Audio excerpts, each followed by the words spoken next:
Alright, so since it's almost the end of the year, I've decided to do a top 5 most underrated ranked fighters list, I guess, we got here.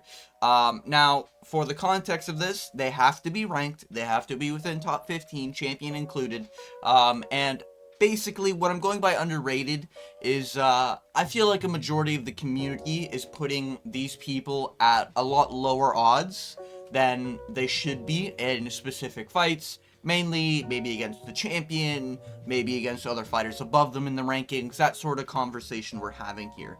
So, an example would be, let's just say, um, let's just say JDM, if he ended up being an underdog to Bilal Muhammad, Sean Brady, Shavkat Rakhmonov, Kamaru Usman, or Leon Edwards. I think if he's an underdog in any of these fights, I think it's a little bit, we're underrating how good JDM is, and I think JDM at bare minimum is probably a pick'em for any of these fights. But regardless of that fact, let's get into the list, alright?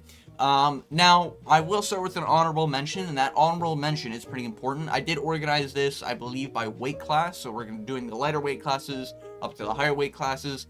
No, there's no underrated fighter in flyweight as far as the rankings goes. I think all of them are adequately rated, to be honest.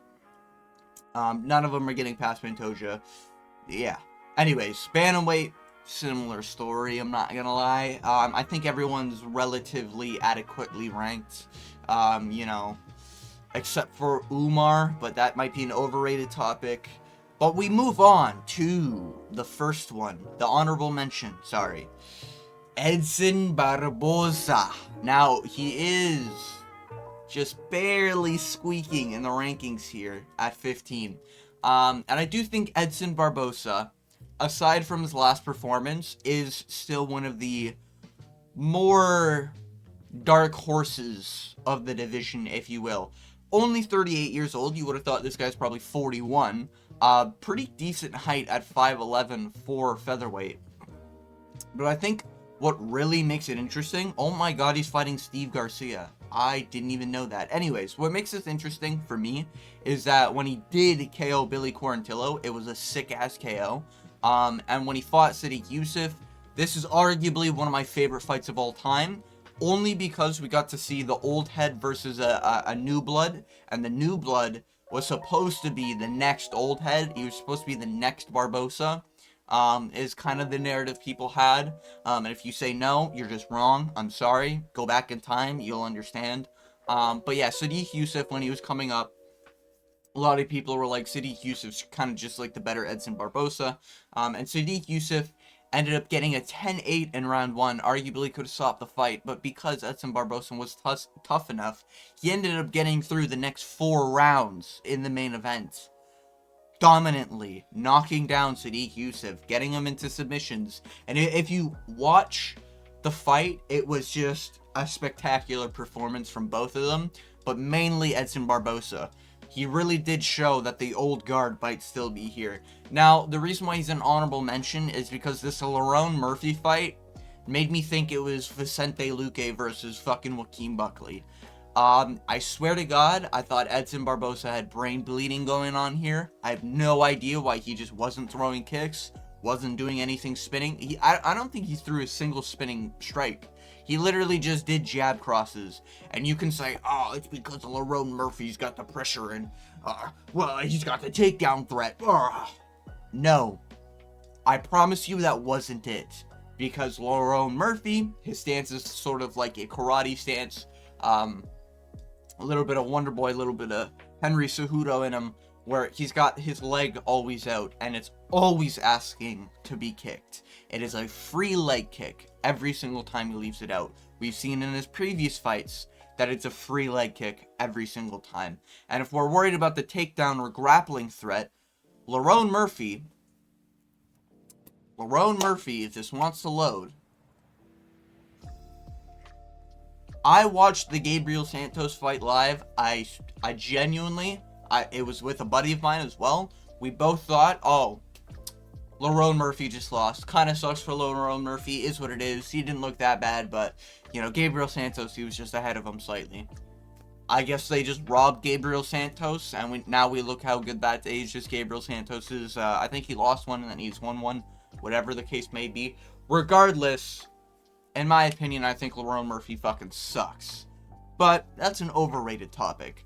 Now, as far as underrated, if this was just before this fight, Edson Barboza would be on this list. But going into 2025, he's not underrated. I think he's almost adequately rated because we don't know if we're going to get a brain bleed Edson Barboza or if we're going to get a in-prime fucking fraud checking Edson Barboza, you know? So it kind of sucks. So in his next fight, if he's like a big underdog, I'm not going to be shocked, you know? If he's fighting like an unranked, who's an unranked?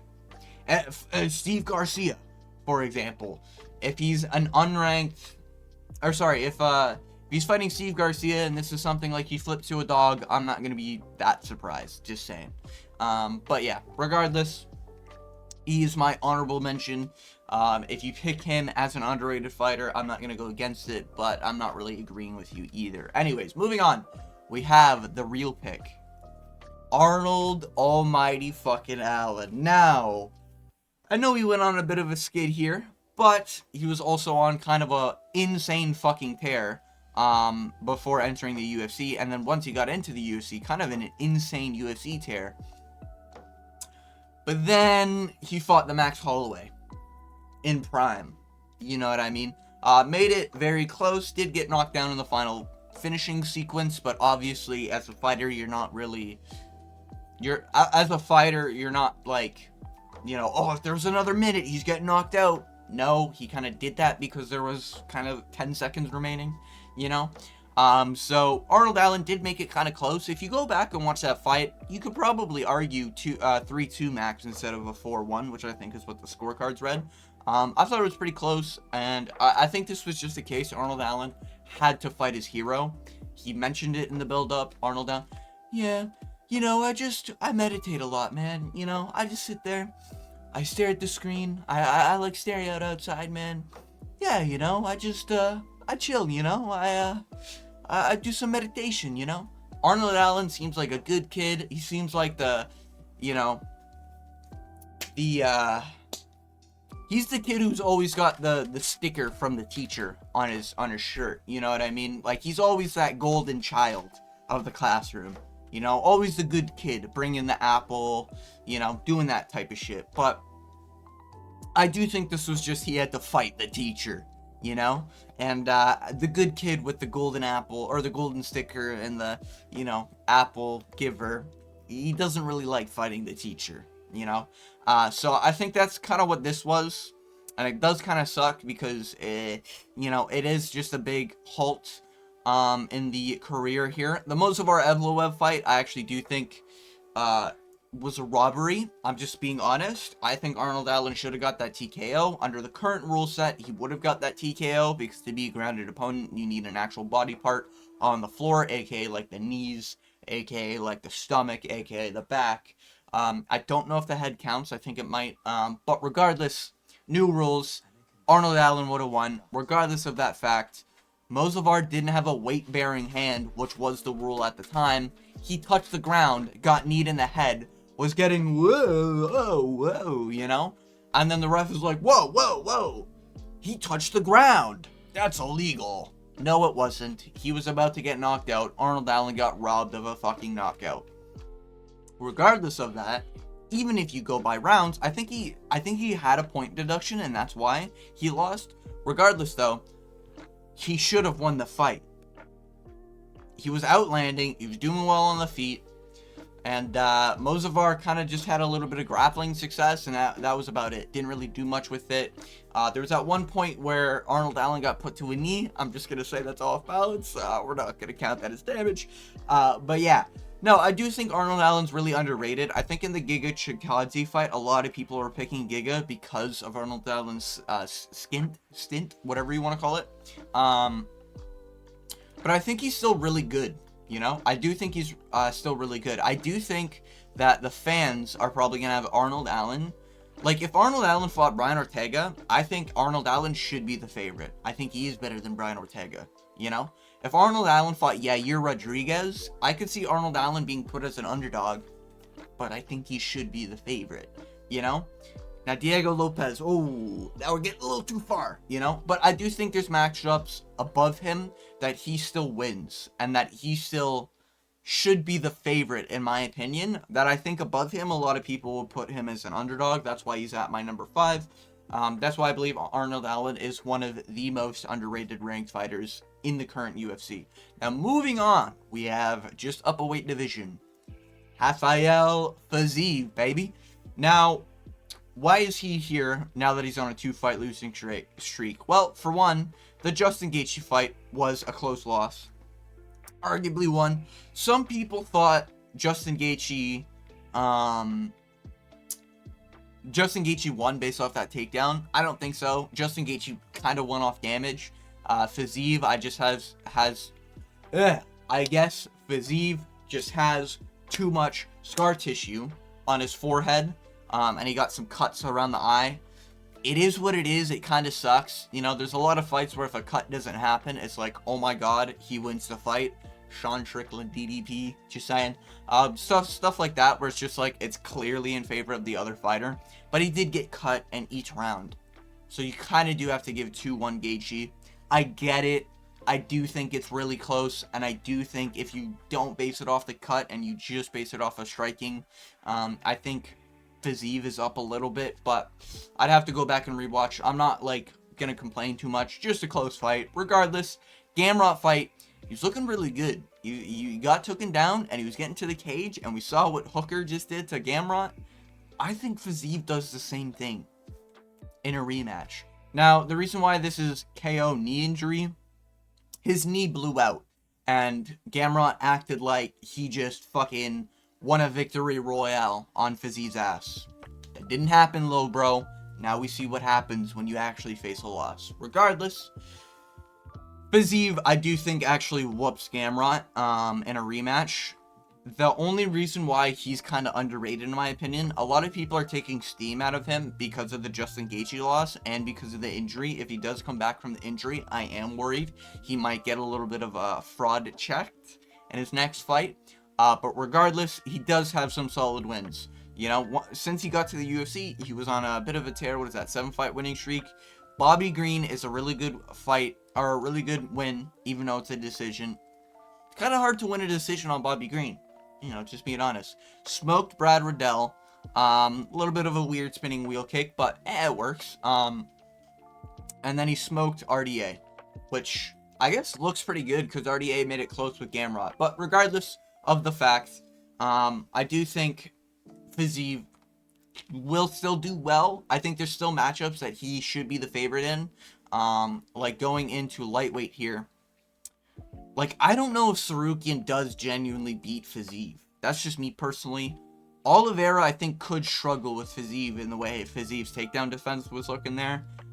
Justin Gaethje is what it is. Poirier, I think, might beat him, so I'd probably put Poirier at a favorite. Max Holloway, I think, man, that's arguable. Dan Hooker, another one that would be a questionable one. Michael Chandler, I think he smokes. Gamrot, I think he smokes. Beneil, I think he smokes. Renato Moicano, I'm not gonna disrespect my brother, you know, but I would put Fiziev in a favorite position. Just saying. Alright, just saying.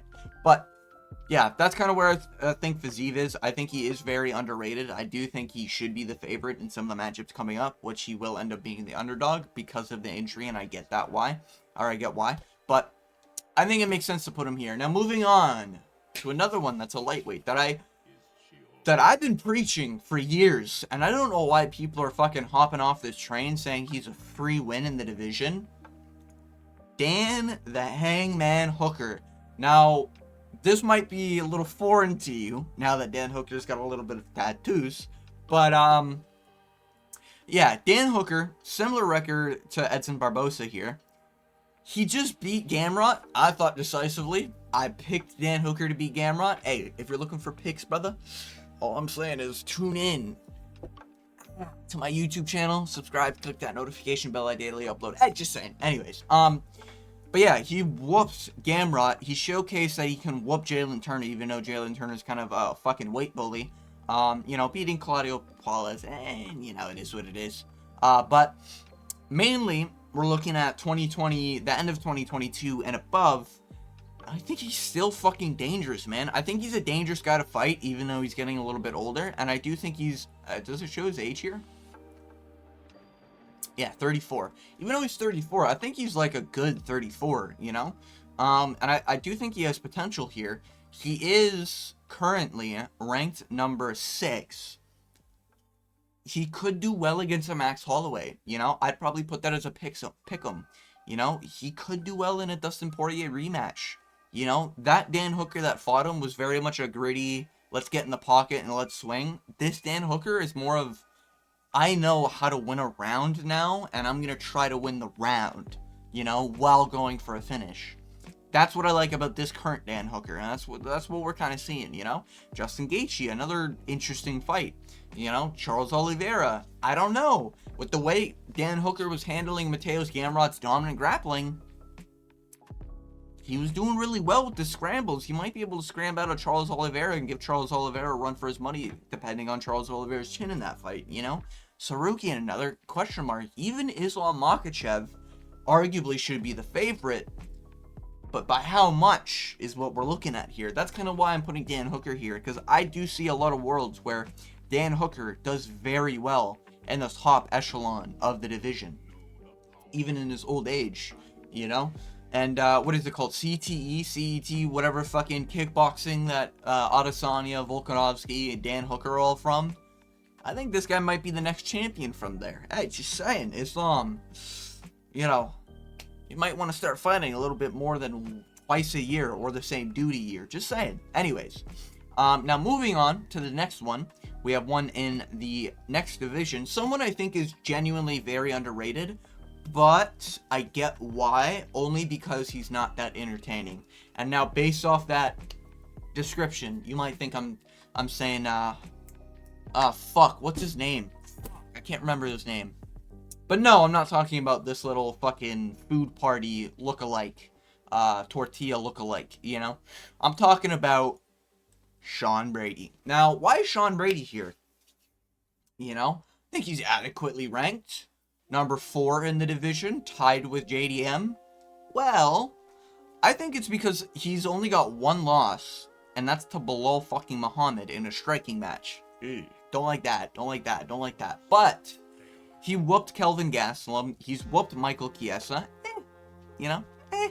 He whooped Jake Matthews, and he's whooped Gilbert Burns for 5 rounds. Gilbert Burns is kind of what I'm putting here, putting a lot on the line here, because Gilbert Burns, I think, is actually like a genuine opponent, even though he's older now, should probably retire. But Gilbert Burns was 2 minutes and like 40 seconds away from one takedown to seal JDM Gilbert Burns. Gilbert Burns would have won that decision. So, just saying, Sean Brady, I think, should be adequately respected in the division for what he did to Gilbert Burns after whooping him for 5 rounds. I think it was 4-1 on the cards, arguably 5-0, So I think it's impressive from Sean Brady to do that to a grappler, to out-grapple another grappler. I think he does need to be more confident with his grappling, especially if he does go against Belal Muhammad, but he's a legit contender, He could beat a Shavkat by making it boring, by getting the back, by getting the takedowns, He's not exactly a small dude either. 5'9"? He does look pretty good out there in terms of size, though. That's crazy that Arnold Allen and Sean Brady are the same size. That's kind of wild to think about. But regardless, Sean Brady, I do think, is very underrated. I do think a lot of people are like, nah, Shavkat beats him, I do think a lot of people are like, nah, Kamaru Usman, Leon Edwards, maybe not Leon at this point, but, I think a lot of people would question a Kamaru Usman. A lot of people think, Belal Muhammad smoked Sean Brady. I do think Sean Brady should be a pick'em in JDM, I do think Sean Brady should be a pick'em or a favorite in Belal Muhammad, arguably. Maybe not a favorite because he did lose to him, and I get it, but I'm just saying, I do think it is like a interesting position that Sean Brady is in. And not that long ago, before this Gilbert Burns fight, a lot of people were just saying that Sean Brady got knocked out by a jab from Belal Muhammad. it wasn't the jab. If you go back and watch that fight, Sean Brady was literally just, he covered up, and it was kind of like weak from him to cover up for so long, but he did eat a shit ton of shots before getting knocked down by a jab, guys. Like, it's not like it was Bilal standing in front of him, you know, and then Sean Brady just gets distracted by looking at the tortilla man, and then jab, and then he's dead. No, it was literally like, he was eating right hand, and then he ate another right hand, and then he ate another right hand, you know, a little bit of Brian Battle, Kevin Jusay situation, you know, and then eventually when Sean Brady was trying to leave, he gets caught. It is what it is, you know, and then Bilal Muhammad gets, his first finish in his entire career. Kind of crazy to think about. But, regardless, I do think Sean Brady is one of the most underrated fighters in ranks right now. Only because I think a lot of people are going to put him as an underdog in every other fight above him. I just think he should be the favorite. I do think Sean Brady's really, really good. And he showcases his dominant performances. But, anyways, last fighter to talk about. We're skipping middleweight because all middleweights are pretty much shit or they're Sean Strickland above. We move into a controversial one. I'm sure not a lot of people actually agree with this one. Jamal Sweet Dreams Hill. Oh, baby. Now, I do think Jamal's actually really good. I'm picking him to beat Yuri Prochazka. This could obviously age very poorly if Yuri does beat Jamal Hill.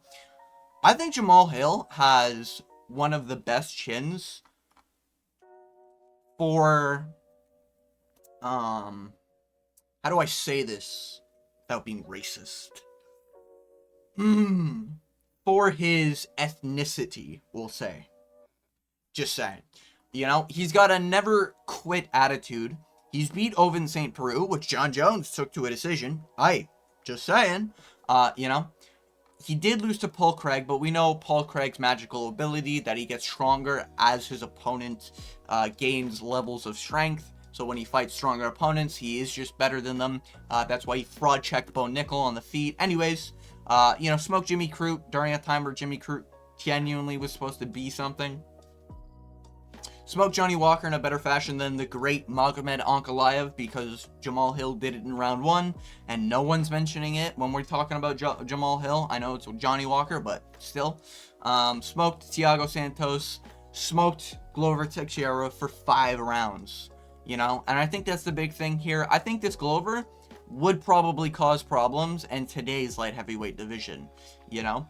Like, I think Glover would probably beat a Krylov. I think Glover could beat a Volkan Ozdemir, by that extension, Carlos Olsberg, because that fight was so close, you know? I think Glover beats, like, 5... I think Glover beats Rakic, you know?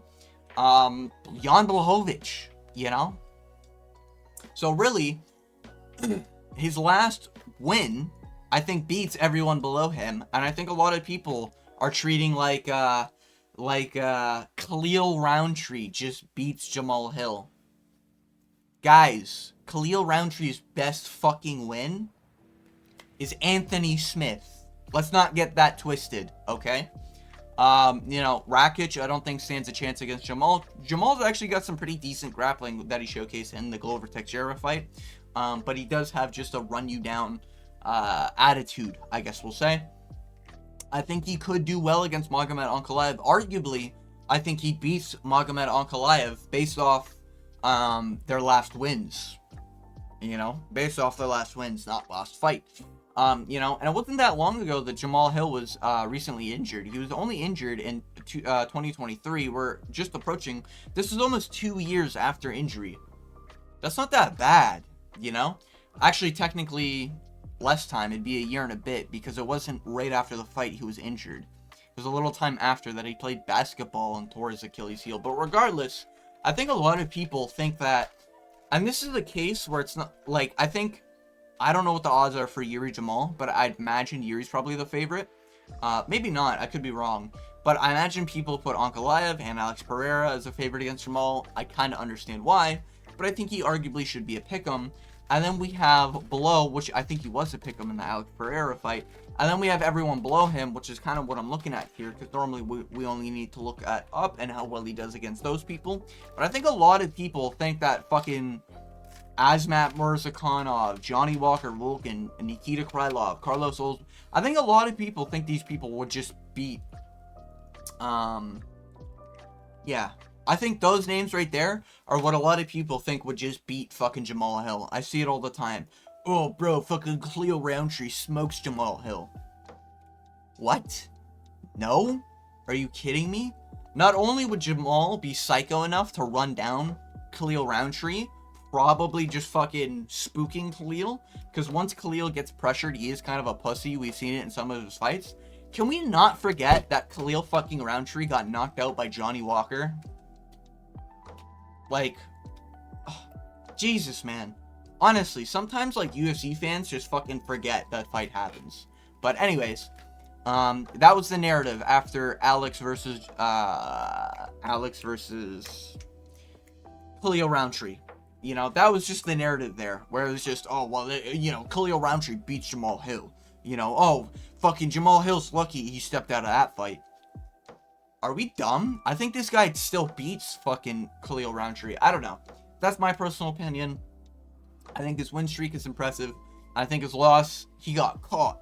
You know? He didn't get dominated. He got caught. You know? So, that's why I'm putting Jamal Hill so high up here. His one blemish, his two blemishes on his entire career are literally just two situations where, oh, arm snapped, didn't tap. Kind of sucked through it, you know? And then the other one, he kind of got caught when he was out of focus. It is what it is, you know? Unfortunate circumstances, but I do think Jamal is still good. I think he's still got heavy hands. I think he's got that sneaky power. I think he needs to lose that gut, but I think he's got sneaky power, and I think he will still do well in light heavyweight, even though he's 33. A lot of light heavyweights are getting old right now anyways, doesn't really matter. You know, I do think he beats Ankalaev, just saying. Anyways, with all that being said, that's my top 5 underrated with the one honorable mention. Honorable mention. Didn't realize I was yapping for almost 30 minutes. Apologize for that. But, yeah, I think it's interesting to talk about just going into 2025, just to see, you know, how good they are maybe next year type shit, you know? But, yeah, with all that being said, thank you for watching. As always, I hope you have a good day.